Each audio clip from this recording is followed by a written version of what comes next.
Hello hello, आवाज़ आ रही कि नहीं आ रही? रिकॉर्ड हो रहा है कि नहीं? खंड छात्र प्रमुख।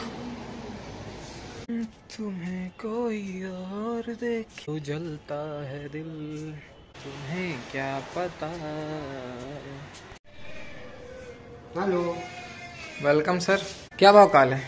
कुछ नहीं, लेटे हैं।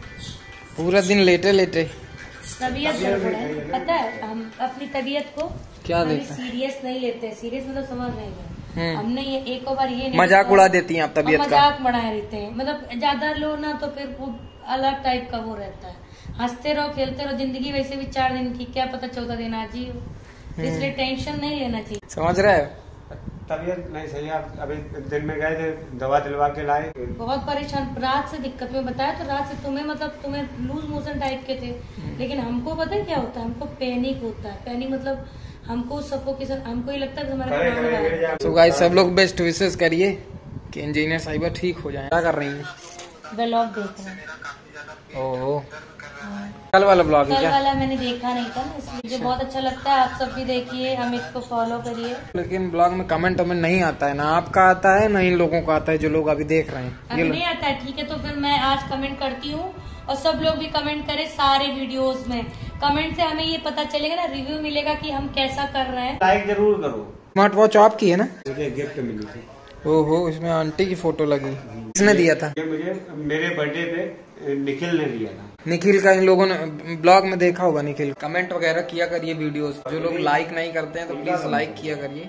और प्रिंस कहाँ हो? हाँ, तुम आजकल ब्लॉग में नहीं आते हो यार, सबका मन बहुत। ब्लॉग किसी को पसंद नहीं आ रहा है यार। ये लाइट जलने दो, अच्छी लग रही है। ग्रीन वाली जलने दो, जब तक शूट हो रहा है तब तक जलने दो। ग्रीन ग्रीन वाली अच्छी लग रही है। ग्रीन वाले में अच्छा आता है ना? ग्रीन नहीं, वो पर्पल है। वही पर्पल। एडिटिंग करने जा रहा है, क्या काम है? सो गाइस, मैं अभी आया हूँ प्रिंस के पास और प्रिंस कर रहा है वक्त। चलिए मिलाते हैं आपको प्रिंस से, बहुत दिनों बाद। हाँ तो प्रिंस बताइए क्या कर रहे हैं? पीपीटी बना रहे हैं। पीपीटी किस चीज़ के ऊपर? इलेक्ट्रोथेरेपी। Okay, electroconvulsive therapy. वो होगी दूसरी है, इलेक्ट्रोकन्वल्सिव थेरेपी नहीं होगा। सो गाइज, मैं आपको बताता हूँ, इलेक्ट्रोथेरेपी एक अलग टॉपिक है। हाँ तो फ्रेंड, मैं आप लोगों को बताने जा रहा हूँ इलेक्ट्रोथेरेपी के बारे में, जो कि प्रिंस बनाने जा रहे हैं पीपीटी इसके बारे में। तो ये जो इलेक्ट्रोथेरेपी है, इसमें 2 तरीके की थेरेपी होती है। एक इलेक्ट्रिक कन्वल्सिव थेरेपी होती है, एक इलेक्ट्रोथेरेपी होती है। इलेक्ट्रोथेरेपी जिसकी प्रिंस बात कर रहे हैं वो होता है फिजियोथेरेपी के अंदर। जो आपने देखा ना, इलेक्ट्रिक मशीन आती है मसाज वगैरह करने के लिए। मसाज के थ्रू थेरेपी, मतलब थेरेपी करके जो रिलैक्स कर कि उसमें से पेन रिड्यूस हो जाता है, और भी तमाम चीज़ें होती हैं। मैं आपको बेसिक चीज़ बता रहा हूँ जो आपको समझ में आए। तो इससे पेन वगैरह रिड्यूस करने के लिए जो जिन मशीनों को यूज़ किया जाता है, और वो जो पूरा प्रोसीजर होता है, उसी को हम बोलते हैं इलेक्ट्रोथेरेपी। ठीक है। और जो एक होता है इलेक्ट्रोकन्वल्सिव थेरेपी, वो मैं आपको मोटा मोटा बता रहा हूँ कि वो इलेक्ट्रोकन्वल्सिव थेरेपी होती है, वो होती है मेंटल हॉस्पिटल में खास करके, मतलब मोस्टली होती है। तो और भी जितने बड़े बड़े हॉस्पिटल हैं उनमें दी जाती है, लेकिन जो मेंटल हॉस्पिटल होते हैं साइकेट्रिक वाले, जिसको लोग बोल देते हैं मजाक मजाक में कि पागल खाने भेजेंगे, तो वहाँ पे ये इस थेरेपी का यूज होता है। वो हेड पे कई तरह की जो है तारें वगैरह लगाई जाती हैं, कनेक्ट करी जाती हैं इलेक्ट्रोड से। हालांकि आप लोग इतना डिटेल से जान नहीं पाएंगे, इसलिए मैं बहुत सिंपल भाषा में बता रहा हूँ। इलेक्ट्रोड लगाए जाते हैं बॉडी में, फिर बॉडी में जो इलेक्ट्रोड लगे होते हैं उसी में वो तारें लगाई जाती हैं, कनेक्ट की जाती हैं, जिसके थ्रू हम वो थेरेपी देते हैं। तो उसको बोलते हैं इलेक्ट्रोकन्वल्सिव थेरेपी। या आप गूगल करके भी देख सकते हैं, जिनको दिलचस्पी हो डिटेल में देख सकते हैं। इलेक्ट्रोकन्वल्सिव थेरेपी एक अलग चीज़ है, ठीक है। और इलेक्ट्रिक थेरेपी वो एक अलग चीज़ है। इलेक्ट्रिक बोल रहे थे ना कि इलेक्ट्रोथेरेपी, इलेक्ट्रोथेरेपी, ठीक। इलेक्ट्रो सब एक ही है, ठीक है। तो और बाकी अगर अच्छे से जानना तो आप लोग गूगल कर लीजिएगा। और इस तरह की बातें हम लोग करते रहते हैं। हालांकि आज ये पढ़ाई वाली चीज़ आ गई ब्लॉग में, तो ब्लॉग में पढ़ाई वाला नहीं डालते हम लोग। वो इसलिए नहीं डालते क्योंकि ब्लॉग आदमी मोबाइल चलाता है मनोरंजन के लिए, उसमें भी अगर हम पढ़ाई वाली बात करेंगे तो लोग बोर हो जाएंगे, तो हमारी ऑडियंस कम हो जाएगी, इसलिए हम उसको बोरिंग नहीं बनाना चाहते। तो भाई सब यहाँ पे ये इस तरह, ये जो आपको व्हाइट कलर के दिख रहे हैं, ये इलेक्ट्रोड है जो गोल गोल राउंड राउंड से दिख रहे हैं। ये इन्होंने बदल दिया, ये पीपीटी बना रहे हैं। रेडिएशन पीपीटी वगैरह ऐसी बनाई जाती है, मैंने बनाई है। एक डॉक्टर बनने के लिए काफ़ी पढ़ाई करनी पड़ती है जिनको नहीं पता हम बता दें। भाई मेरा जब कॉलेज हुआ करता था, मैं पूरी पूरी रात जगता था, पूरी पूरी रात, कभी कभी 2 बज जाता था, कभी कभी 3। हम ये नहीं कह रहे कि पढ़ाई करने के लिए, लेकिन इतना, क्योंकि इतना असाइनमेंट होता था, कभी कोई पीपीटी बना के लानी है, कभी कोई पीपीटी बना करके लानी है, और तमाम तरह के काम होते हैं, तमाम तरह के। और अगर हल्का सा भी कोई, मान लीजिए कहीं पे कोई चीज़ अगर कुछ एडवांस लेवल का बोल दिया तो 1000-2000 रुपये तो नॉर्मल है खर्चा होना अगर बोल दिया कि ये चीज़ लेके आना है और ऐसे ये चीज़ ऐसे ऐसे होगी, तो 1000-2000 रुपये तो 10-20 रुपये के बराबर हैं। पर हम लोगों की जो क्लास थी वो कहीं ना कहीं सब बहुत दिमाग की बहुत तेज़ थी, मतलब बहुत कम में काम चलाया, समझ गए। बहुत ज़्यादा फालतू पैसा वेस्ट नहीं किया है, लेकिन चाहे जितना भी कम करें हो ही जाता है पैसा वेस्ट। मेडिकल की पढ़ाई में अगर कोई हल्का से भी कोई चीज़ लानी है ना, 1500 से नीचे की नहीं आनी। अगर क्यों प्रिंस, कुछ कहना चाहोगे इस बारे में जो हम कह रहे हैं? जैसे मेडिकल की पढ़ाई में पैसा खर्चा होता है, थोड़ी सी कोई चीज़ हम लोगों के लिए बोल दी जाती है तो 1000-2000 रुपये छोटी सी बात है। और हर तरीके से काम करना पड़ता है। अगर करने वाला है तो सिस्टम पे भी बैठना पड़ेगा, नोटबुक भी उठानी पड़ेगी, मोबाइल से भी करना पड़ेगा, और जितनी चीज़ें हो जाएँ उतनी कम है।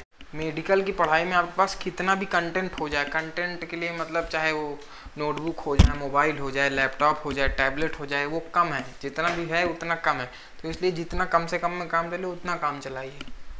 हम लोग तो भाई जो हम करते थे ना बहुत जुगाड़ से काम करते थे, पूरी बुद्धि लगा के, कि ज़्यादा इधर उधर पैसा वेस्ट ना हो, लेकिन कहीं ना कहीं हो जाता है। अभी मैं आपको बता दूं, अभी 2 दिन पहले मेरे ग्रुप में मैसेज आया है कि एक सेमिनार कोई वो लोग कर रहे हैं, समझ रहे हो, और सेमिनार में पता नहीं 500-600 रुपये मांगा है, 500-600 मांगा है या 250 कुछ ऐसा मांगा है। होना कुछ नहीं है, मतलब होगा, मैं आपको दिखाऊंगा। अभी मैं कॉलेज जाऊंगा तो शूट कर लूँगा, ब्लॉग बहुत अच्छा आने वाला है, और वो में भी है 18 तारीख को। तो 19 तारीख का जो ब्लॉग आएगा बहुत अच्छा आएगा। अगर मैं कॉलेज गया तो, अगर मैंने पार्टिसिपेट किया तो, मैं पार्टिसिपेट करता हूँ तो मेरे पैसे जाएंगे, छोटी छोटी चीज़ें। अब मिलेगा कुछ नहीं, वहाँ जाएंगे जो लोग, वो लोग कुछ नई चीज़ सिखाएंगे, बताएंगे, वो जानने को मिलेगा, वो अच्छी बात है, लेकिन पैसा वेस्ट बहुत होता है। तुम्हारे यहाँ ये सारी चीज़ें होती हैं, वर्कशॉप वगैरह? वर्कशॉप में पैसा लगता है? कितना लगता है? अभी मतलब जो लास्ट टाइम हुआ हो, जो तुम्हें याद हो, उसमें कितना रुपए लगा था? थोड़ा तेज बोलना। अमाउंट होगा 1.5-2 है, 1.5-2 होगा। समझ लो 1.5-2 हज़ार बता रहे हैं, मतलब 1-2 हज़ार रुपये समझ लीजिए। मतलब अभी वर्कशॉप इनके कॉलेज में हुआ था। जो लोग वर्कशॉप, बहुत से लोग जानते होंगे, जो मेडिकल से रिलेटेड वर्कशॉप, हर चीज़ की वर्कशॉप होती है, जरूरी नहीं मेडिकल लाइन में, किसी भी फील्ड में आप हैं, अगर उसमें आपने पढ़ाई करी है कॉलेज से तो उसका वर्कशॉप होती है। मेडिकल लाइन का वर्कशॉप तो बहुत ही, अभी 1.5-2 हज़ार रुपये बता रहे हैं कि लग गए, मतलब एक वर्कशॉप का। और न जाने कितने वर्कशॉप हो जाएं, और जितने वर्कशॉप हो जाएं बहुत कम है। मतलब अगर 10 वर्कशॉप करा दे रहे हैं एक साल में, या 20 वर्कशॉप करा दे रहे हैं, या 30, मतलब जितने भी करा दें कम है, पेट नहीं भरना है उससे।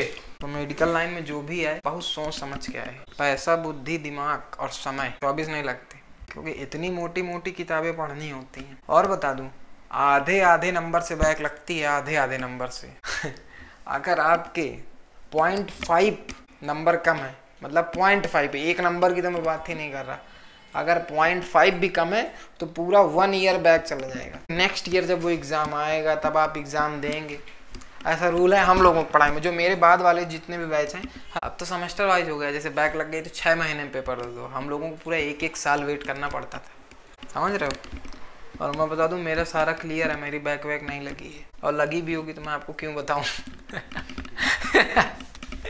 क्यों प्रिंस से पूछो, जब मेरे एग्जाम आ जाते हैं ना, मेरा चेहरा बदल जाता है खाना पीना सब छोड़ देते हैं, क्योंकि साला उस समय ये लगता है कि क्या पढ़ लें, ऐसा लगता है क्या मिल जाए, क्या पढ़ लें, लगता है ये छोड़ देंगे तो ये आ जाएगा।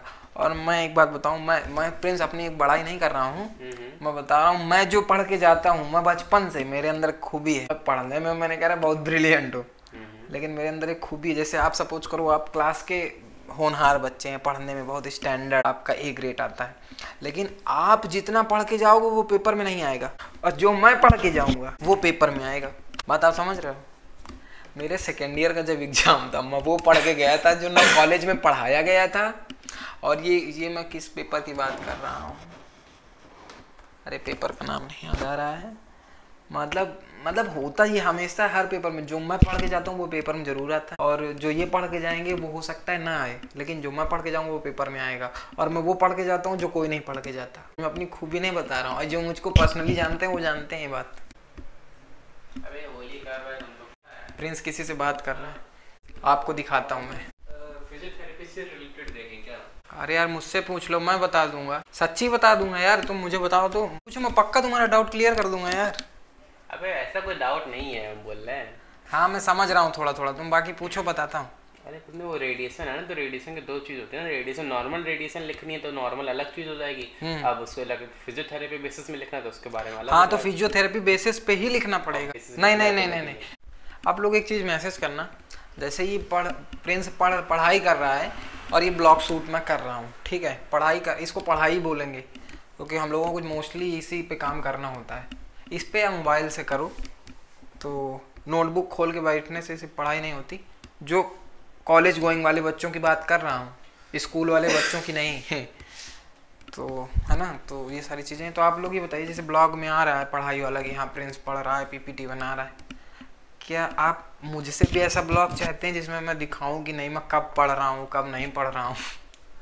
तो अगर आप कोई ऐसा चाहिए तो बता देना। स्टार्टिंग में मैंने थोड़ा सा डाला था कुछ ब्लॉग में, कुछ लोगों का मैसेज आया मेरे पास कि भाई ये मत डाला करो, तो मैंने कहा चलो ठीक है। हाँ असाइनमेंट कर देना मेरा। तो इसे लिखेंगे कि कोई लिखेगा तब तो लिखेंगे ना। मेरा ये गंदा बच्चा है, अपना काम किसी और से करा रहा है, किसी और को कॉल करके कह रहा है भाई मेरा पीपीटी कर देना वरना मैं बहुत मारता हूँ।